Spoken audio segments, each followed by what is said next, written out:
Bueno, en honor al tiempo, me presento, mi nombre es Gastón Hernández.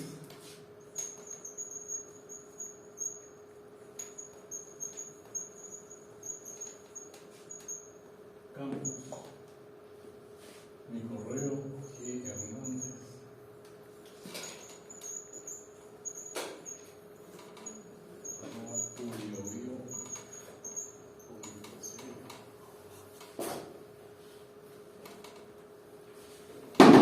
Corresponde impartir la segunda parte de este curso de tópicos de ingeniería mecánica, que entiendo que en la primera parte que la vieron con el profesor Jorge Sepúlveda. Sí, correcto. Vieron la parte de mecánica general, ¿cierto? Y algunos esbozos de resistencia a materiales o mecánica de sólido. Lo que nosotros vamos a ver acá en esta parte de tópicos es lo que concierne al ámbito de la mecánica de fluidos. Mecánica de fluidos. Una pequeña introducción a la mecánica de fluidos dice que esta es una ciencia que estudia el comportamiento de los fluidos. Bueno, previo a eso hay que tener claro qué es lo que es un fluido en términos generales, ¿cierto? Obviamente un fluido no es un sólido. Ustedes ya lo vieron, cómo se estudiaba el sólido en la primera parte del curso. Y se separa esto en dos partes. Una que es ver cómo se comportan los fluidos cuando están en reposo. Los fluidos en general uno debería entender líquido o gas. Líquidos o gases, que son fluidos. Entonces, cómo se comportan en reposo, y ahí tenemos la estática de fluido, y lo otro es cuando estos fluidos se mueven, cuando están en movimiento, y ahí eso es ámbito de la dinámica de fluidos. El desarrollo de esta ciencia, bueno, es tan antiguo como la humanidad. Hubo inicialmente dos desarrollos. Primero, soluciones experimentales, ¿cierto?, a problemas que tenía la humanidad.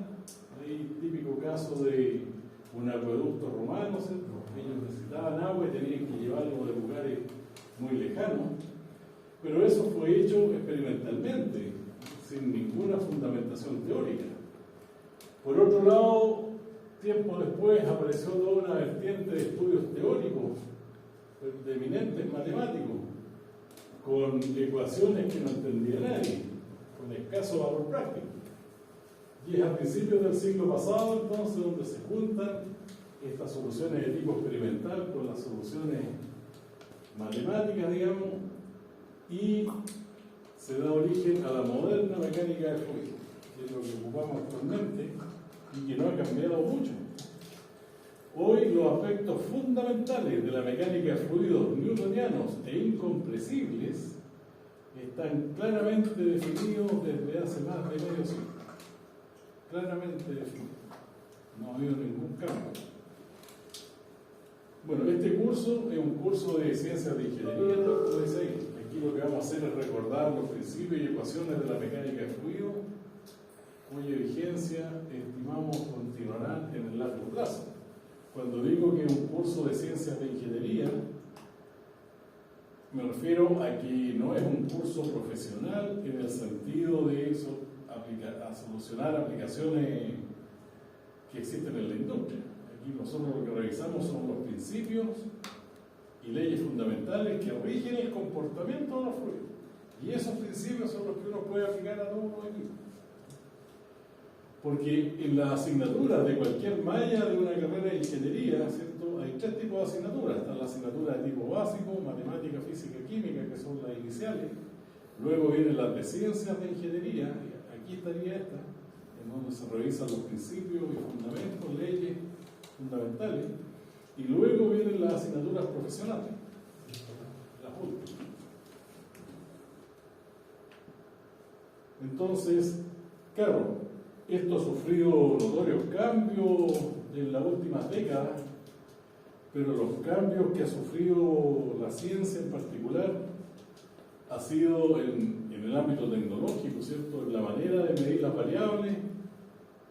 Ha mejorado mucho la informática, la instrumentación, eso ha tenido un desarrollo exponencial, digamos. Y el control de los procesos mediante computadores. Ahora uno puede ver plantas completas funcionando y no hay nadie adentro. E incluso el otro día, 2 fines de semana atrás, anduvimos en Los Ángeles viendo una central eólica, un parque eólico, Puel. Y ellos en una sala, la cuarta parte de esto, lleno de pantalla, 3 personas manejaban una central fotovoltaica que tienen en el norte, una de almacenamiento que estaba en el norte, 3 centrales hidráulicas que estaban ahí en Los Ángeles hacia arriba, y el parque eólico Puel, donde estábamos a la salida sur de Los Ángeles. Y todos lo hacían y se coordinaban ahí. Incluso tuvimos la suerte de que en ese momento recibieron una llamada del coordinador que les decía que bajaran un poco la generación del parque. Estuvo muy interesante, pero claro, uno ve ahora que se puede manejar todo a distancia, pero eso no significa que los principios fundamentales hayan evolucionado, que hayan aparecido nuevos principios. No, si ustedes toman un texto de mecánica de fluido, un manual de ingeniería de 50 años atrás, con lo que estudiaron nuestros padres o quizás nuestros abuelos, son las mismas cuestiones.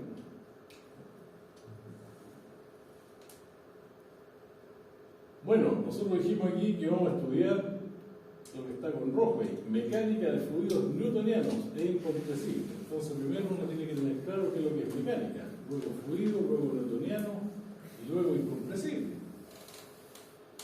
Estrictamente, mecánica es la rama de la física que estudia el movimiento y el equilibrio de los cuerpos, así como de las fuerzas que los producen. Ustedes, en el curso pasado, en la primera parte, estudiaron mecánica, tienen que haber visto algo parecido a eso. Estudiaron el movimiento, el equilibrio incluyendo otra cosa, como el efecto de las fuerzas y las deformaciones que provocan las fuerzas. Y también otra acepción del término mecánica, ¿cierto?, que es la técnica de inventar, construir, arreglar o manejar máquinas. Fluido. Yo había dicho de que lo primero que está ahí, que un fluido es un líquido, un gas. Eso es lo que uno entiende así rápidamente. Pero también hay otras definiciones que complementan lo anterior. La segunda dice que adoptan la forma del recipiente que los contiene. ¿Está claro? También se asocia la palabra fluido con sustancias que tienen una gran capacidad de deformación. Un fluido, un líquido, un gas se deforma fácilmente, no hace un sólido. Y finalmente, la característica principal de un fluido es su incapacidad para resistir esfuerzos constantes. Está asociado con otro. Incapacidad de resistir fuerzas constantes. Ustedes tienen que haber visto ahí que existen fuerzas normales o esfuerzos normales cuando sobre un objeto, por ejemplo, se aplica una fuerza normal o perpendicular. Una fuerza F que se transforma en un esfuerzo, que es la fuerza dividido por el área donde está siendo aplicada. Pero yo puedo aplicar aquí una fuerza tangencial, un tau, que se le llama un esfuerzo de corte. Si yo aplico una fuerza B ahí, eso se manifiesta como un esfuerzo de corte que va a ser esta fuerza B partido por la misma área. Eso es el esfuerzo de corte tangencial. Está la torsión también, por eso tiene que. Disculpen, tengo una hija que no me deja. Ella. Fui yo la que le enseñé eso por verde. No se preocupe, profe, no se preocupe. Pero lo que pasa es que ella salió.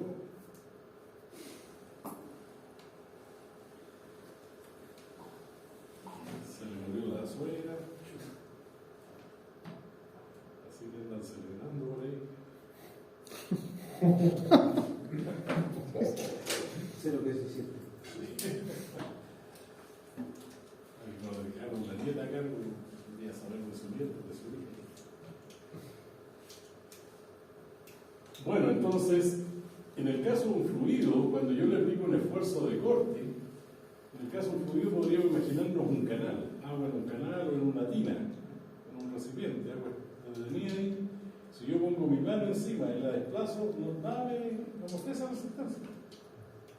Entonces es incapaz de resistir fuerzas de corte. A eso se refiere. Y en función de eso, luego viene la definición de fluido, o digamos, la definición de ingeniería, digamos, para un fluido. ¿Cierto? Porque las otras son definiciones para niños. Y un fluido es toda sustancia que bajo la acción de esfuerzos de corte, estos taus que le llamamos, por pequeño que sean, este fluido se va a poner inmediatamente en movimiento. Y de esto nace la famosa ley de Newton para la viscosidad. Bueno, lo que aquí se hace, ¿cierto?, es tomar nuevamente, podemos imaginarnos agua en un canal y arriba, para poder aplicar esta fuerza de corte, colocar sobre el agua una plancha de aislapol. Polietileno expandido se va a flotar. Entonces, a esa plancha de poliestireno expandido, o plumavit, le aplico una fuerza. ¿Y qué va a ocurrir ahí? Bueno, va a haber hay una distancia al piso, ¿cierto?, al agua, al fondo, y al mover la placa se va a producir aquí una distribución de velocidades en el agua. Las partículas que se pegan a la placa se van a mover con la placa. Y según la profundidad, esa velocidad va a ir disminuyendo. Entonces, a una distancia a una profundidad I, si medía la profundidad desde el fondo hacia arriba, vamos a tener una velocidad U. A una distancia I, una velocidad U. Una distancia un poco más arriba, un DI, ¿cierto?, un diferencial de altura más arriba, va a existir un diferencial de velocidad. Entonces, lo que se plantea es que esa fuerza que uno aplica arriba va a ser directamente proporcional al gradiente de velocidad. El gradiente de velocidad es cómo varía la velocidad con la profundidad, cómo varía la velocidad U con la profundidad. También es directamente proporcional al área. Y lo que provoca la igualdad es este término que se denomina viscosidad. Entonces, si uno divide esta fuerza por el área de la placa, aparece este esfuerzo tau que mostramos acá, ¿cierto? Y ese esfuerzo es directamente proporcional al gradiente de velocidad y a la viscosidad. Esto es lo que se conoce como la ley de Newton para la viscosidad. Pero en general, ¿cierto?, esto es más que nada definición. Y lo que debemos tener claro es que un fluido para nosotros es toda sustancia que bajo la acción de esfuerzos de corte, por muy pequeño que sea, se va a poner inmediatamente en movimiento. No resiste esfuerzos de corte. Y ahora viene lo de newtoniano. Bueno, toda sustancia que cumple el comportamiento definido por don Isaac Newton, ¿cierto?, que dice que el esfuerzo de corte es directamente proporcional al gradiente de velocidad, lo que mostrábamos anteriormente. Esa ley final es lo que se llama la ley de Newton, es decir, los fluidos newtonianos son aquellos que no modifican su viscosidad con el esfuerzo. O dicho de otra manera, tienen viscosidad constante. Y eso es lo que determina la denominada ley de Newton para la viscosidad. El esfuerzo de corte es directamente proporcional al gradiente de velocidad, es decir, no modifican su viscosidad con el esfuerzo. Ese es un fluido newtoniano, que son los fluidos líquidos gases. Pensemos en los líquidos. A ver. Profesor, ¿Sí? ¿esos son los fluidos que tienen mayor densidad? ¿O no? Pero recuerdo haber visto un fluido newtoniano que le aplicaban fuerza y no pasaban. Claro, ese es no newtoniano. Ah, ya, no, al revés. Al revés. Los newtonianos son los comunes y corrientes, digamos, entre comillas, como el agua líquida. Entonces nosotros dijimos que íbamos a estudiar la mecánica de fluidos, ya tenemos claro lo que es mecánica de fluidos newtoniano, es decir, que cumple con esta ley, e incompresibles. Quiero revisar este término aquí, incompresible. ¿Qué significa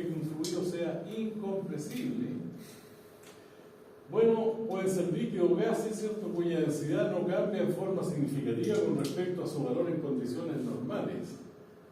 Los líquidos en particular son incompresibles, es decir, uno le aplica presión y no cambian de volumen, se comportan como un sólido.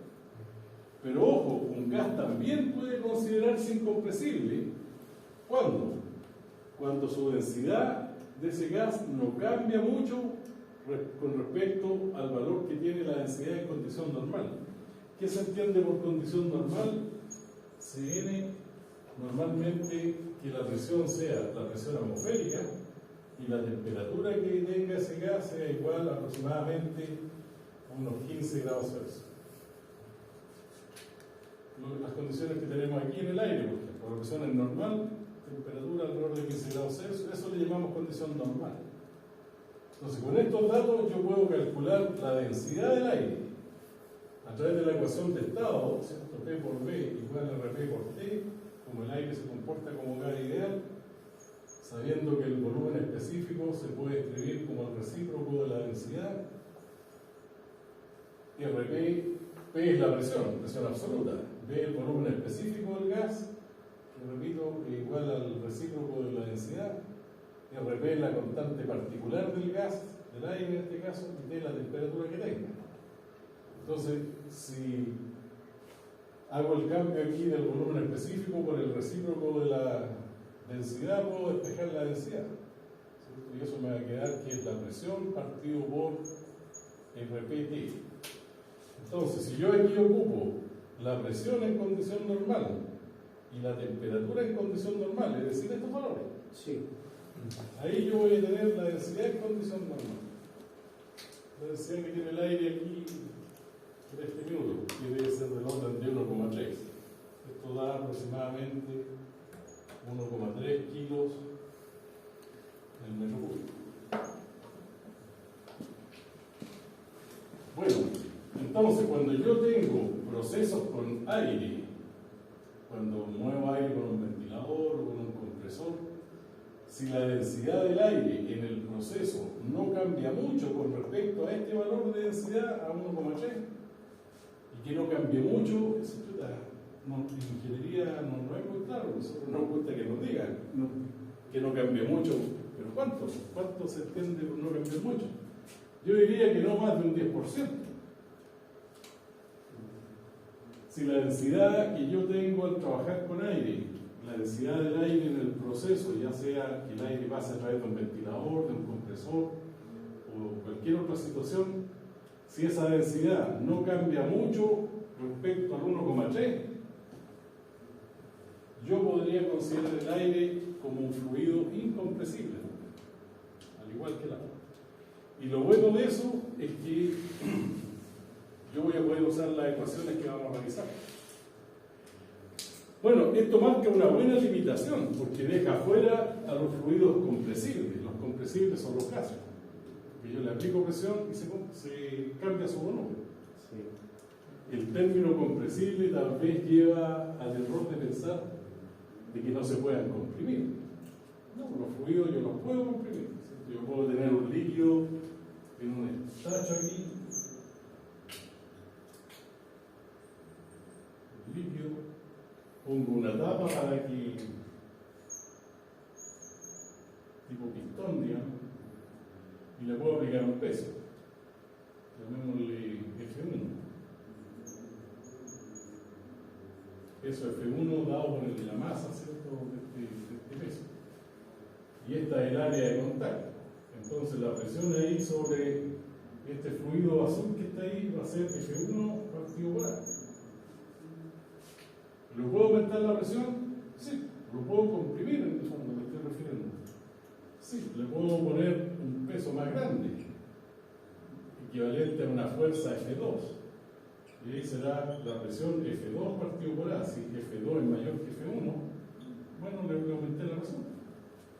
Lo puedo comprimir. Lo que pasa es que este líquido no cambia de volumen.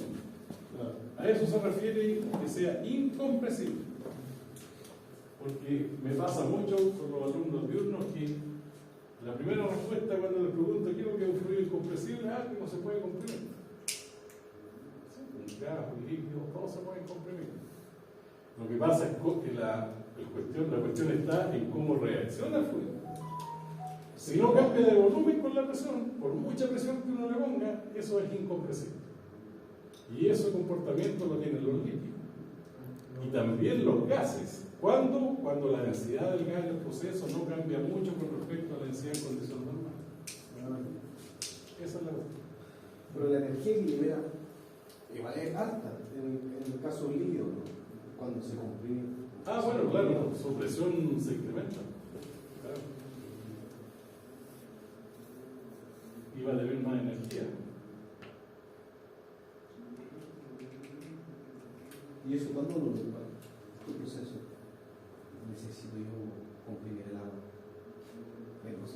¿Pongo el agua? Bueno, existe todo el desarrollo de la neumática, por ejemplo, o de la hidráulica, cuando uno quiere mover pistones, lo que usan las máquinas que andan trabajando, eso es pura óleo hidráulica, o hidráulica también se llama, se trabaja con líquido, aunque hay un aceite. Óleo hidráulica, cuando es con aire es neumática. Sí. Se ocupa mucho. No, la pregunta es cuando yo necesito el líquido, cuando yo necesito comprimir el líquido.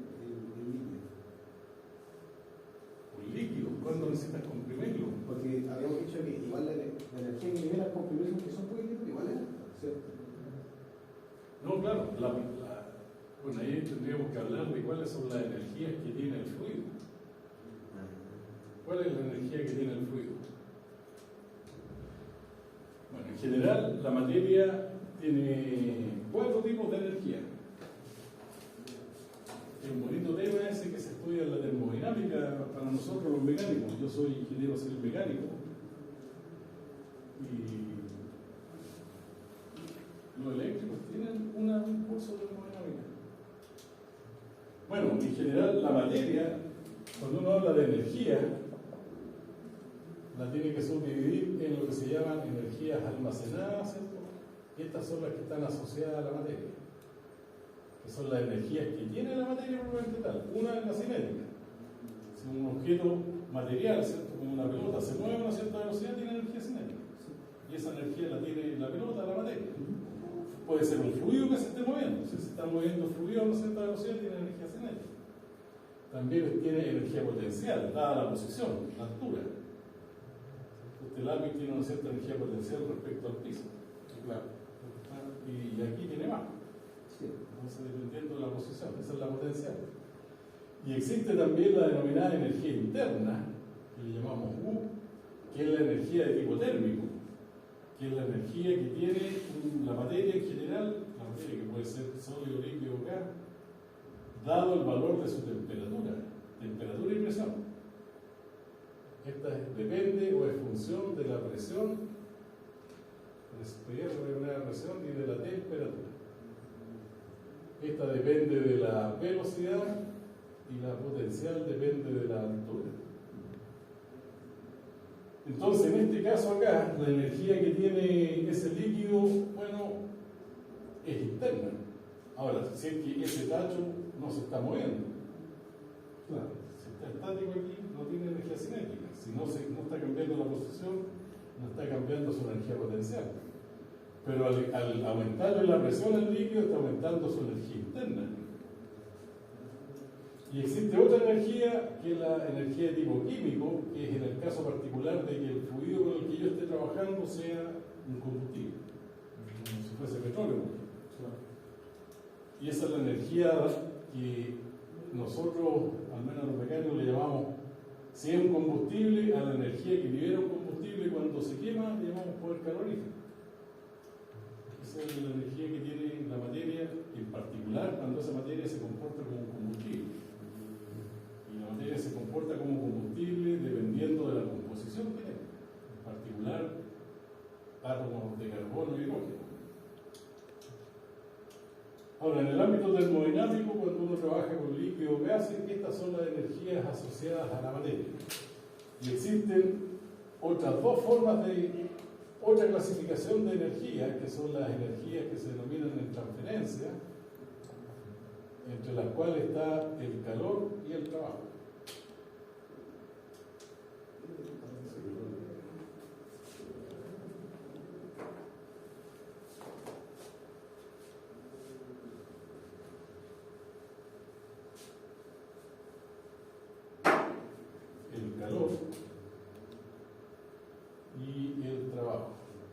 Estas dos formas de energía son energías de transferencia porque se transfieren a la materia.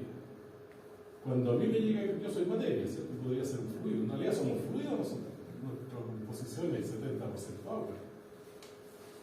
Entonces, si a mí me llega calor, yo no tengo calor. Mi cuerpo como materia no tiene calor. Lo que tiene en términos de energía es energía interna, porque si me llega calor me cambia la temperatura. Entonces yo no puedo decir yo tengo calor. Lo que yo puedo decir estrictamente en el ámbito de ingeniería, ¿cierto? Yo siento calor, siento que me está llegando calor cuando me expongo a una combustión. Siento que me llega y no lo tengo. Lo que yo tengo en términos de energía es energía interna, porque estas son las energías que tiene la materia, obviamente tal. Esta viaja. ¿Viaja de dónde? Bueno, viaja de una zona que esté a alta temperatura, de alta temperatura a una zona de baja temperatura. Si hay una zona de alta temperatura y una de baja, aparece esta forma de energía que llamamos calor. Y es una energía de transferencia. Y lo otro es el trabajo. El trabajo, que es la energía asociada al desplazamiento de un cuerpo producto de una fuerza. Cuando yo muevo un objeto, me aplico una fuerza y ese objeto se desplaza. Fuerza por desplazamiento son trabajo. O en el caso de un fluido, yo le aplico trabajo a un fluido cuando tengo en un cilindro un fluido, ¿cierto? Aquí, como en este caso, supongamos que lo que hay aquí ahora es un gas, no es líquido. Entonces le aplico una fuerza y este pistón se va a mover aquí. Se va a desplazar porque este gas es incompresible. Perdón, es compresible. Va a haber un desplazamiento, un dx. Entonces, fuerza por desplazamiento es el trabajo. Aquí yo al comprimir el gas, yo le estoy entregando energía en forma de trabajo. ¿Qué energía le está cambiando al gas? Bueno, se le está cambiando la presión, le está cambiando su energía interna, porque el gas que está aquí no tiene trabajo. Él lo puede recibir o rechazar. ¿Lo rechaza cuándo? Cuando mueve el pistón para arriba. En ese caso, disminuye su energía interna. Si yo de afuera le aplico energía, le entrego energía en forma de trabajo, el gas va a cambiar su energía interna, va a aumentar su energía interna porque va a aumentar su presión y temperatura. Entonces, esto para nosotros es la manera de entender estos fenómenos. La energía que tiene la materia tiene propiamente tal 4. El viento, la energía que aprovechan las turbinas eólicas. Como dice, aprovecha la energía del viento. ¿Pero qué energía del viento? El viento puede tener esta. El viento no es combustible. No. Entonces, el viento, ¿qué es lo que en realidad es aire en movimiento? Claro. ¿Qué es lo que es el aire? Es una mezcla de gases. Sí. El gas en movimiento, pero como no es combustible, esta no está. Porque cuando uno dice la energía del viento, ¿pero cuál? Yo podría decir la energía del agua y las turbinas hidráulicas, pero ¿qué energía del agua es la que se está aprovechando? Pueden ser estas tres, ¿no? ¿Cuál? En el caso de la turbina eólica, ¿qué energía del viento es la que se está aprovechando? La primera, la cinética. La potencial no, porque si yo tengo la turbinita, ¿cierto? Supongamos que esa es la turbina, está en la torre, el viento entra aquí y sale igual. O sea, no hay variación de altura. Tiene que haber una variación de velocidad. Y ahí lo que yo estoy aprovechando en realidad no cambia la presión ni la temperatura del aire. Entre la entrada y la salida sigue siendo lo mismo. Sí. No hay cambio. Entonces, es la energía cinética del viento. Y en el caso de las turbinas hidráulicas, ¿qué energía es la que se aprovecha? En una central hidráulica, La altura. la altura. Y la altura, asociada a la altura, ¿qué energía tiene el agua? Asociada a su posición, a la altura, potencial. Cuando está arriba el agua tiene una alta energía potencial. En la medida que baja, cae, va aumentando su velocidad. Va perdiendo energía potencial, pero va ganando cinética. Sí. Cuando llega abajo tiene alta energía cinética Y esa es la energía que finalmente se transforma en el movimiento de la energía, trabajo rígido, transformación de energía. Potencial arriba, ¿cierto? Cuando llegó abajo es cinética, que se transformó en mecánica, y en eléctrica después en general. Transformación. Y si no obtengo energía de K y de T, Energía cinética y potencial. sí, es mayor mi energía, ¿cierto? O sea, la que puedo. No, la energía es una sola, no se crea ni se destruye, solamente la puedes transformar. Claro. Porque estamos viendo el caso de, no sé, en Inglaterra, que había un proyecto, o sea, quizá en Chile, quizás en India, que trataba de captar la energía de las olas. Tenemos un colega nosotros, Fabián Pilar, que desarrolló su doctorado en Dinamarca. Ya. Y el otro día vi una charla, y claro, conversábamos de estas turbinitas, tienen una poca potencia, ¿sí? El desarrollo, aprovechar, porque en el mar uno puede aprovechar los oleajes, Sí. como puede aprovechar la subida y bajada de marea. Y el problema que tienen esas tecnologías es que en el mar, si tú tienes algo en el mar por un corto periodo de tiempo, lo que le pasa a los buques, ¿cierto? Se llenan de algas, de lava, choca, parece todo pible. De hecho, aquel tiempo a las madres el mantenimiento es complejo.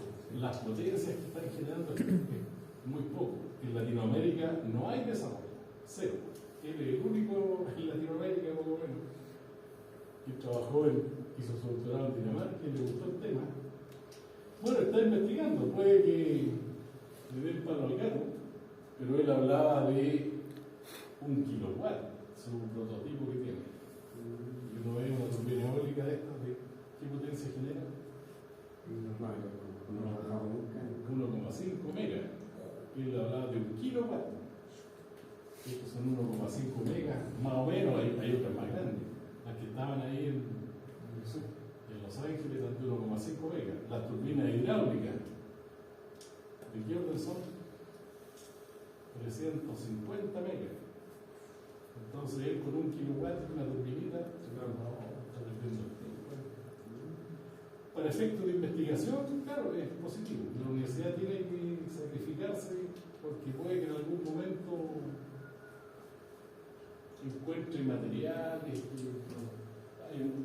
Hay hartos desafíos tecnológicos ahí. Pero profe, ahí hay también, quizá opinión, no sé, hay lugar también, por ejemplo, las centrales eólicas también ocupan un gran espacio. Quizá si hablamos de espacio, en este caso no dañaría tanto. Claro, claro, como todas las cosas, hay ventajas y desventajas. Pero la generación es pequeña, no hay mucho avance. En Dinamarca hay un profesor, fue el único que trabajó con él. Tienen plata, dicen, porque tenían ahí el banco de ensayo era una piscina donde generaban las bolas para probar el prototipo. Acá no, pues tenemos un canalcito nomás. Entonces, es otro nivel. Claro.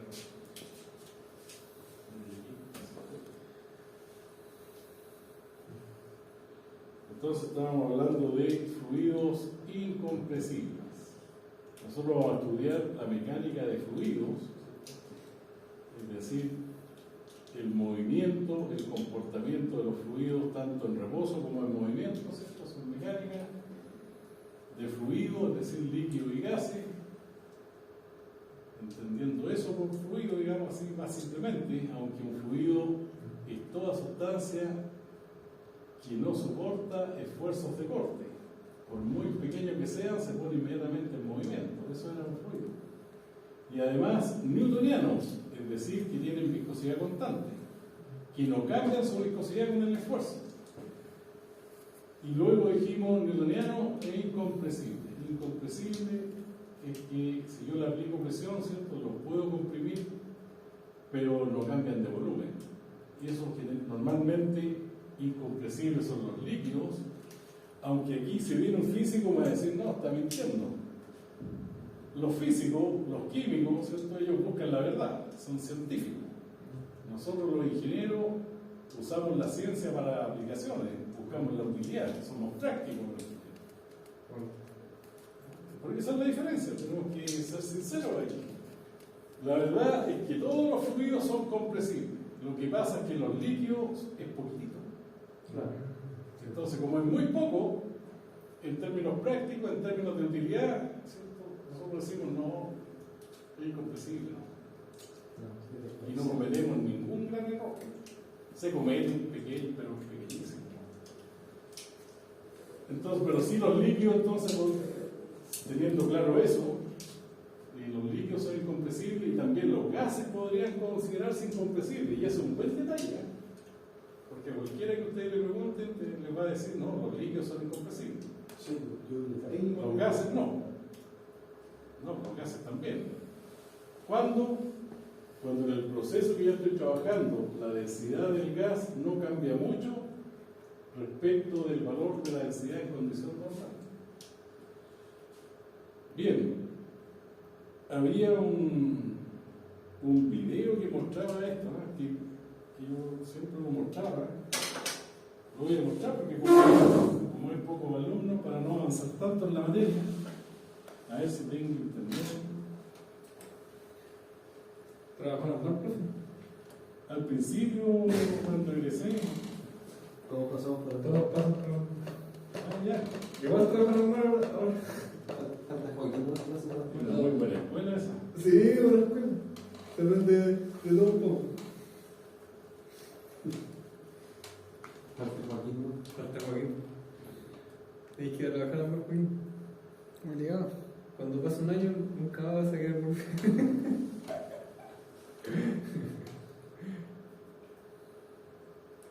Todo recuerda más nadie con cariño. No, es que...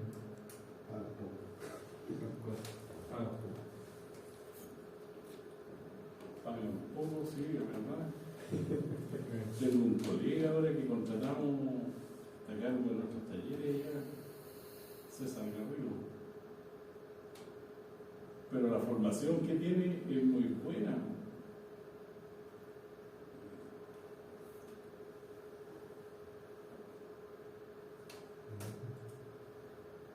Nueve hidratante H-Prevent de Saxon para prevenir la suciedad y hidratada por 24 horas.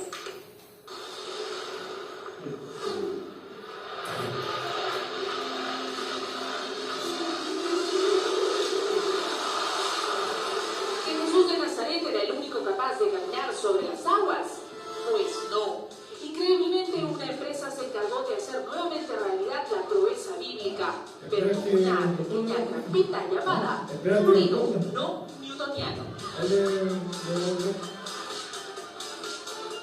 Se trata de un fluido viscoso de variada temperatura y tensión cortante, no tóxico, que bajo el agua hace posible el milagro. Como la medicina con agua. Claro, mezclado en una cierta proporción, ese se comporta como no newtoniano. Ahí había un estudio que supuestamente, como decían que Jesús había caminado, era por la alta cantidad de sal que había en el, que al parecer había una...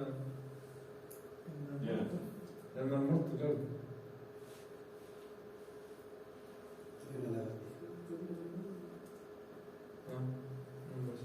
Claro, aquí hay mala señal de internet en este edificio. Pero bueno, queda claro, ¿cierto? Cuando la niña se tiró al agua y era agua líquida, pasó por abajo. Fluido newtoniano. El fluido ese mantiene su viscosidad constante. Y como no cambia con el esfuerzo, la niña al chocar ahí aplica un esfuerzo. Como su viscosidad se mantiene, pasa por abajo. Pero en el otro, que se supone que va a pasar aquí, cuando ella va a saltar ahí, va a poder caminar encima.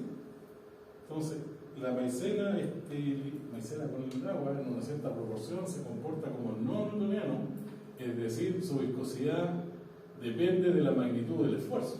Si el esfuerzo es grande, su viscosidad es más grande. Entonces, la resiste. Porque si alguien se queda ahí parado sin moverse, sin golpear, sin aplicar un esfuerzo mayor, se va abajo.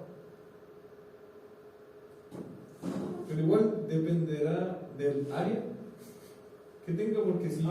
Claro, la presión, claro, sí, depende del área. Porque si usted. Fuerza partido por área. Sí. Porque, por ejemplo, yo no sé, yo peso 90 kilos.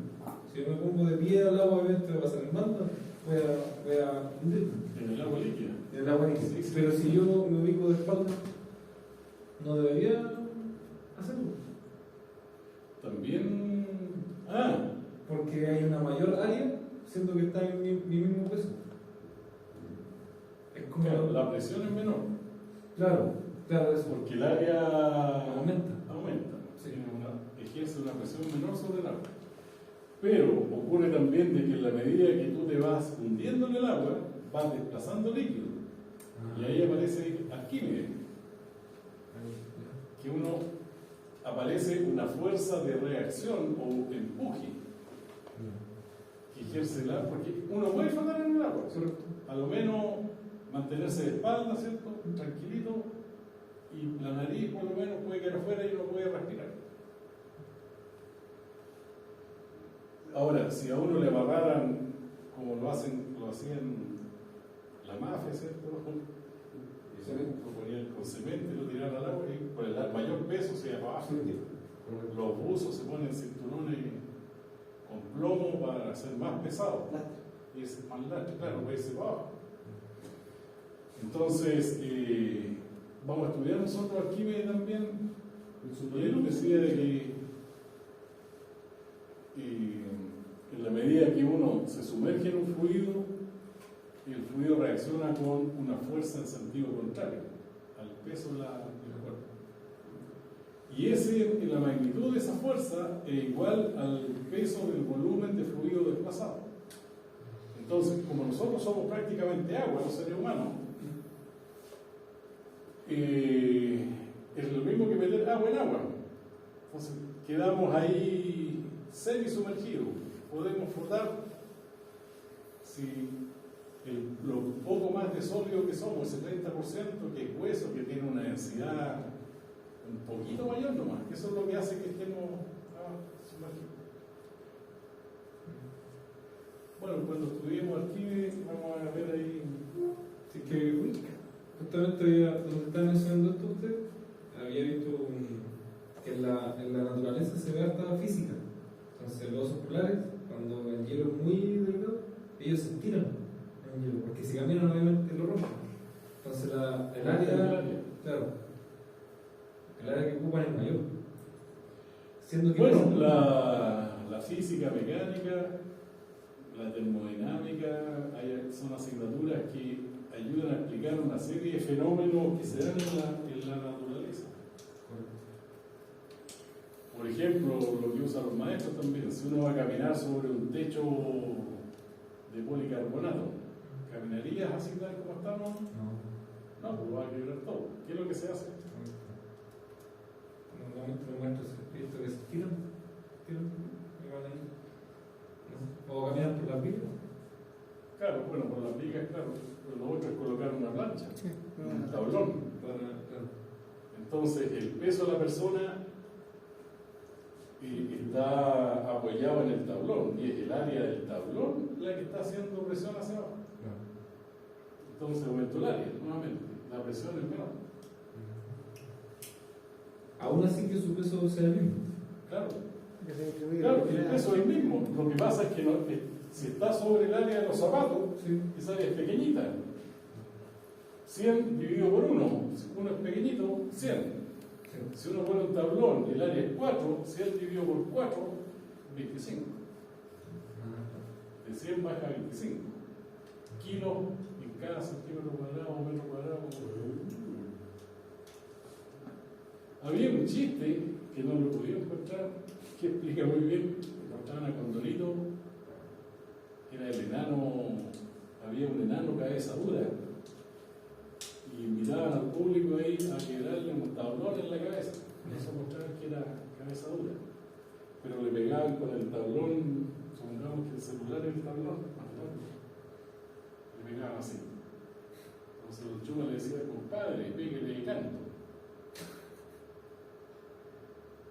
¿Qué cambia ahí? El área. El área. El área. Superficie, contacto. El área mucho más chica, pasa a ser el 1. Claro.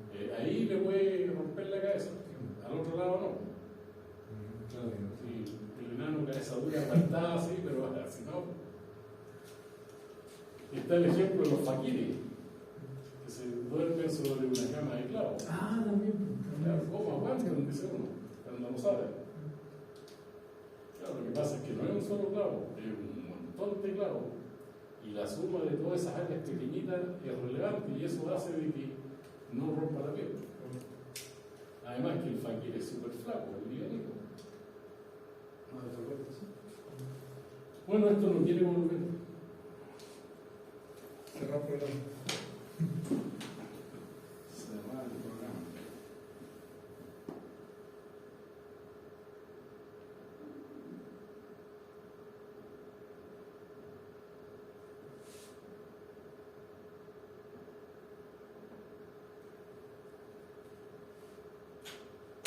Ahora se llamó.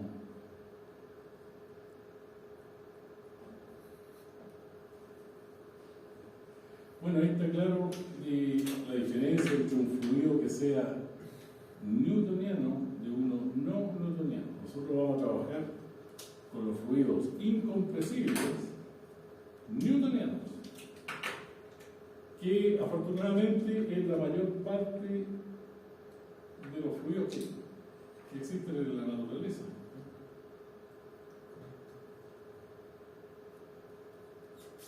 ¿Cierto? Newtonianos que no modifican su viscosidad con el esfuerzo.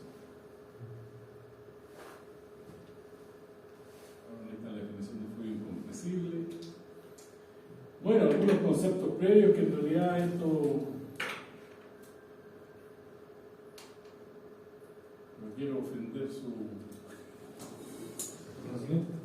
conocimiento, digamos, pero está el concepto de volumen, que hay que tenerlo claro, ¿cierto? Tiene que ver con un concepto matemático y físico a la vez. Físico en el sentido de que es la región del espacio que ocupa un cuerpo. Y matemático en el sentido que representa una expresión matemática para determinar esa región del espacio que ocupa el cuerpo. Se mide en metros cúbicos, centímetros cúbicos. Y dependiendo de la forma de la figura, ¿cierto? Hay fórmulas distintas.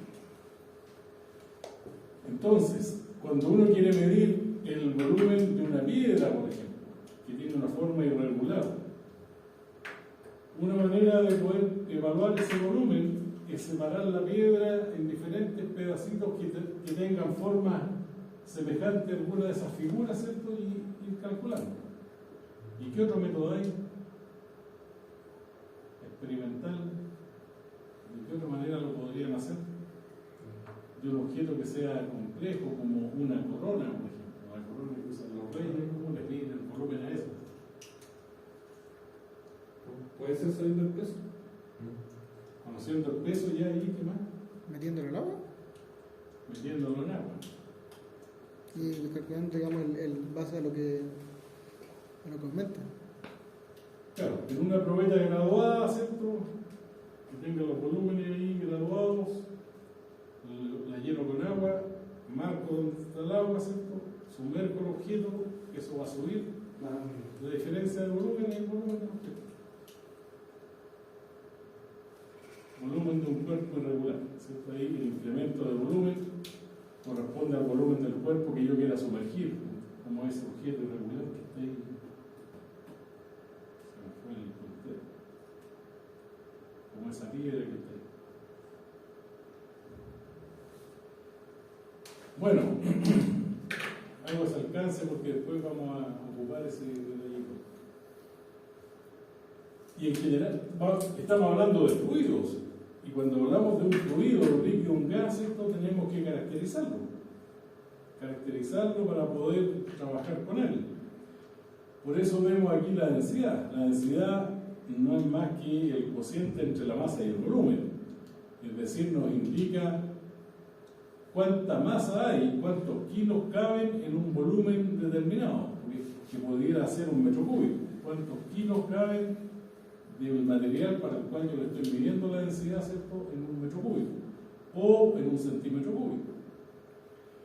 En general, los sólidos tienen mayor densidad que los líquidos y los líquidos mayor densidad que los gases. Pero también hay diferencias. Aquí hay algunos valores y lo que yo le recomiendo a los alumnos de ingeniería es que se aprendan algunos valores de materiales que son típicos, como el agua, por ejemplo, el agua líquida. ¿Cuál es la densidad del agua líquida? La densidad del acero. El acero era 0. No. Pero lo habíamos visto. Claro, se olvidan estas cosas, ¿no? Cuando uno no las ocupa. Pero el agua líquida, normalmente hablamos de 1000 kilos en 1 metro cúbico. 1 metro cúbico, obviamente, es un volumen de un cubo de lado igual a 1 metro. Un cubo así. 1 metro y 1 metro de profundidad. Eso es 1 metro cúbico. Si yo lo lleno con agua, son 1000 kilos. 1000 kilos de agua caliente. Y 1000 kilos es lo mismo que una tonelada. Si esto lo hago con acero, 1 metro cúbico de acero, en vez de medir 1 tonelada, mediría 7,8 toneladas, 7,8 kilos o 7.800 kilos en 1 metro cúbico. La madera, más densa o menos densa que el agua. ¿Que el agua? Más densa. Claro, en la madera es medio difícil, sí, porque hay maderas que son más densas que el agua, es decir, se van abajo, como el eucalipto, pero hay Hay maderas otras que que son son más livianas. Y en el caso del agua en particular, depende mucho del contenido de humedad. La madera verde es más densa que la madera seca. Resultó como cuando uno compra leña, se da cuenta al tiro. Si está pesado, la cuestión tiene mucha agua. Si está seco, está más liviano. Hay el mercurio, por ejemplo, el mercurio líquido. ¿Cuál es la densidad del mercurio líquido? ¿Se acuerdan o no?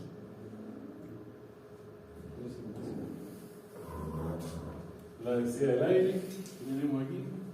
¿Cuántos kilos en un metro cúbico? ¿Lo hemos dicho aquí? 1,3 kilos en 1 metro cúbico.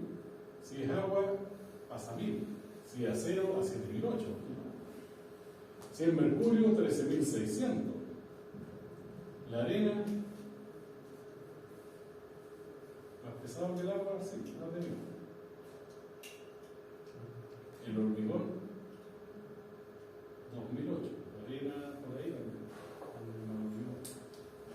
2.800 kilos.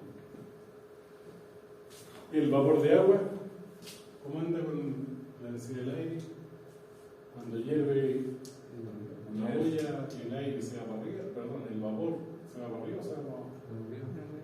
Entonces, en menos de 1,3, más liviano. 0,7. 0,7 kilos de metro cúbico. La densidad. Bueno, a mí me interesa recordar el concepto de densidad y es bueno, repito, manejar algunos valores. Aquí hay valores de densidad para el agua, por ejemplo. El caso del agua, el agua líquida, uno dice 1000 kilos el metro cúbico, por aquí dice 1, este es 1 punto, una coma, gramos por centímetro cúbico, porque 1000 kilogramos en el metro cúbico, kilos por metro cúbico es lo mismo que decir gramos por centímetro cúbico. ¿Sí? Dimensionalmente lo mismo.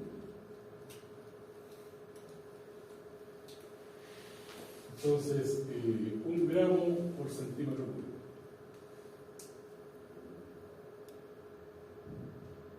A temperaturas más altas, si yo someto el agua a temperaturas mayores que 4 grados Celsius, como todos los elementos, ¿cierto?, se dilatan. Entonces, dentro del mismo metro cúbico va a haber menos agua, estrictamente. Pesa menos.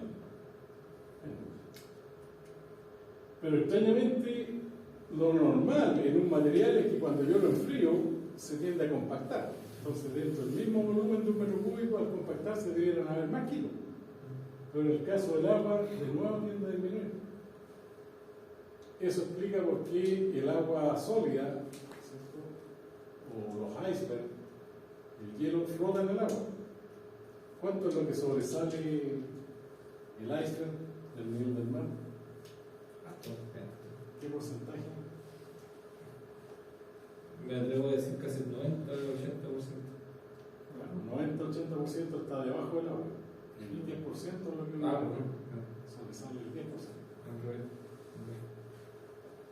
Un comportamiento extraño del agua. Y en el caso del aire, aquí a menos 5, 1,3, a 10, bueno, del orden de 1,3 en el rango de temperaturas que estamos aquí. En el caso de algunos sólidos, el cobre es bastante pesado. No está el acero. El oro. 19 toneladas en metro cúbico. Pesadito. El uranio, 18,7 toneladas. El aluminio, bueno, todos sabemos que es más livianito. En el caso de la gasolina, la benzina, 0,7. El agua es 1. Por eso cuando hay derrame de gasolina o de petróleo en el agua, ¿a dónde se va? ¿Arriba o abajo? Queda arriba, queda flotando el petróleo. Afortunadamente para sacarlo es más fácil. Bueno, valores ahí. Estamos viendo un compadre que fue una Copec y un video. Y que si el agua, esa la cantidad que empezó después la encina que hecho y lo comparó con los litros de encina que había hecho.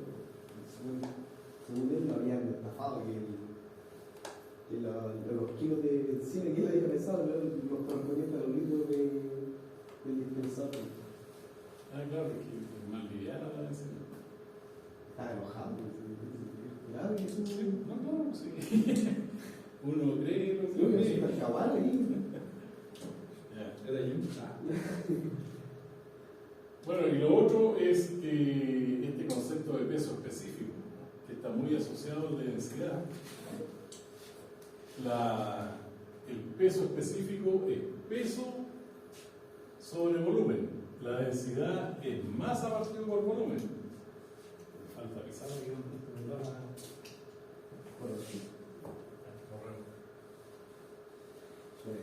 Frecuencia singular.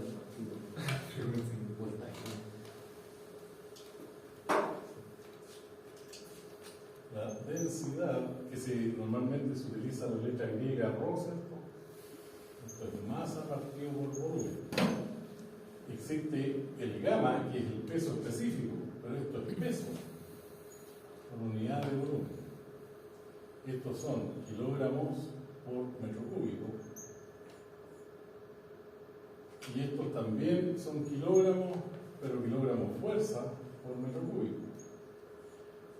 Y aquí se produce el problemita de los sistemas de unidades de medida, porque el sistema técnico de unidades de medida, o sistema métrico, un kilogramo masa pesa un kilogramo fuerza. Son numéricamente iguales.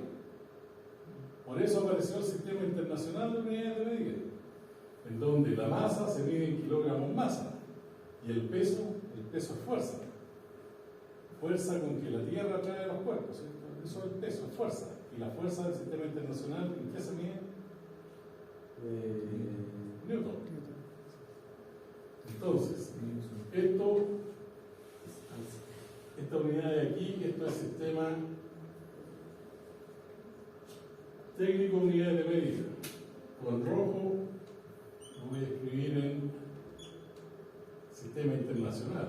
Arriba es kilogramos masa metro cúbico, acá es Newton metro cúbico. Esto es sistema internacional.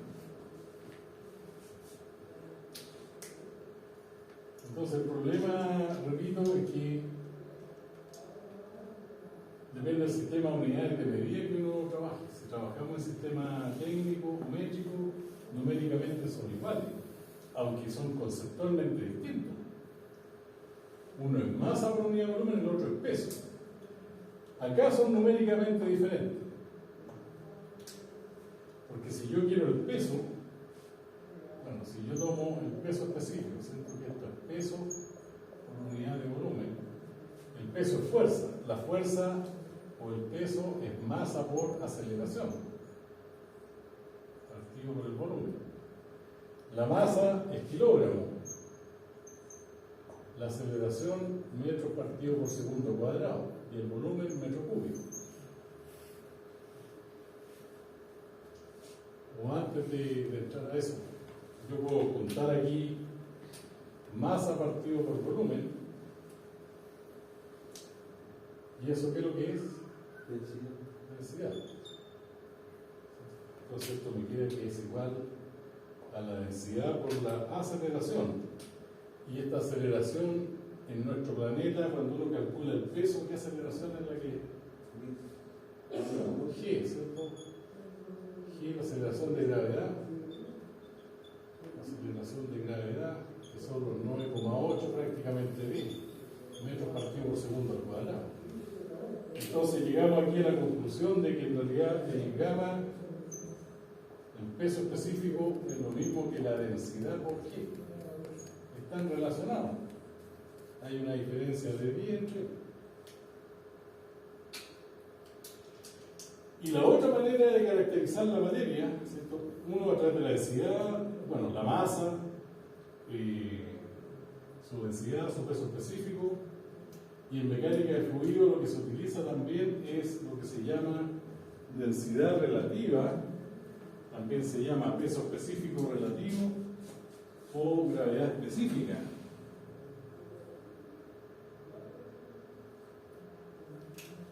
Gravedad específica. Lo que hace este concepto es indicar la densidad de un fluido respecto a la densidad del agua, es un cociente. Por ejemplo, la densidad del acero, supongamos que el acero son 7.800 kilos en metro cúbico, el del agua es 1.000, así que la gravedad específica para el acero serían 7,8, 7.800 dividido por 1.000, 7,8. Lo que nos indica la gravedad específica es cuánto más pesado, si esta gravedad específica fuera mayor que 1, nos dice cuánto más pesado es la sustancia que yo estoy considerando respecto al agua, o cuánto más liviano. Esta gravedad específica, ¿cierto? Así se llama, también se le llama densidad relativa o también peso específico relativo, porque es relativo al agua.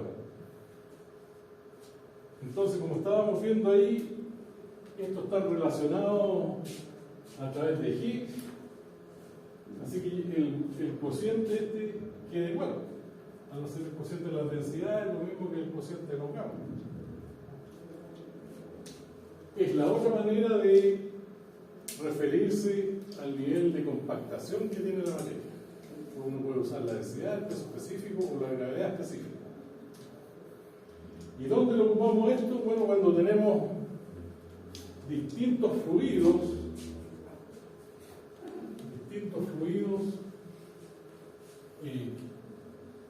en un mismo recipiente, obviamente que no sean visibles.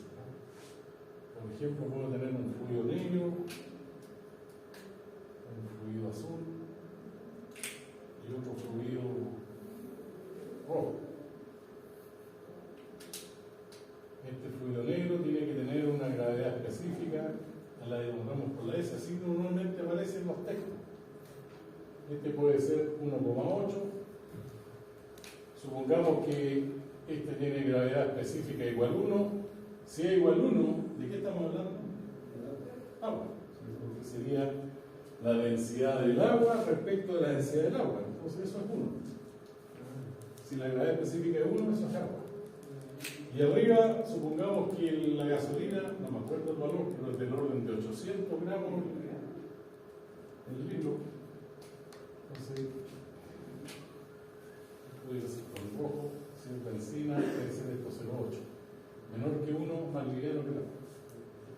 Obviamente estos fluidos son invisibles y con esto uno va indicando, caracterizando el fluido que está aquí. Este puede ser una gasolina o petróleo, esto es agua y esto es un fluido mayor, de mayor densidad o peso. Si uno conoce la gravedad específica de este, ¿cuál es su densidad? ¿Cómo? Si aquí sabemos que de este fluido sabemos que su gravedad específica es 1,8, ¿cuál es su densidad? ¿Qué habría que hacer? Partir con el agua. Multiplicar por la densidad del agua. O sea, si este tiene gravedad específica 1,8, si lo multiplico por 1000, me queda 1800. 1800 kilos el metro cúbico, esa es la densidad. Si este lo multiplico por 1000 kilos el metro cúbico, esa es la densidad del agua. Y este 800 kilos el metro cúbico. ¿Se fijan? Están relacionados. Y así es como se van a especificar más adelante el tipo de fluido va a quedar caracterizado por su densidad con los valores de su gravedad específica.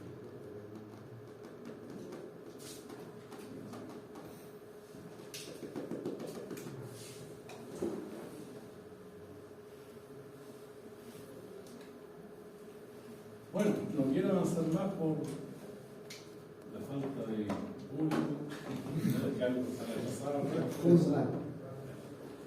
Y para que se prepare el paso a aceptar. No sé si hay alguna consulta. Estos apuntes yo los subí a la plataforma, la plataforma DECA. Están todos los apuntes del curso, eso los vamos a ir revisando clase a clase. Yo me baso en ello. Y obviamente vamos a hacer ejercicios en las partes correspondientes. Aquí habrían dos evaluaciones, uno de la parte estática y otro de la parte dinámica.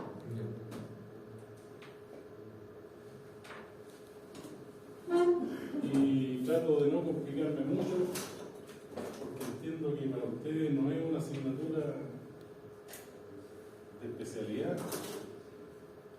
Por eso me gusta que participen. Yo normalmente trato de que pregunten, porque así conversando uno aclara los conceptos. Y si no lo aclaran aquí, después es más difícil. Bueno, ahora en YouTube uno pilla de todo. Yo he desarmado autos y aprendí a cocinar con YouTube. Se puede hacer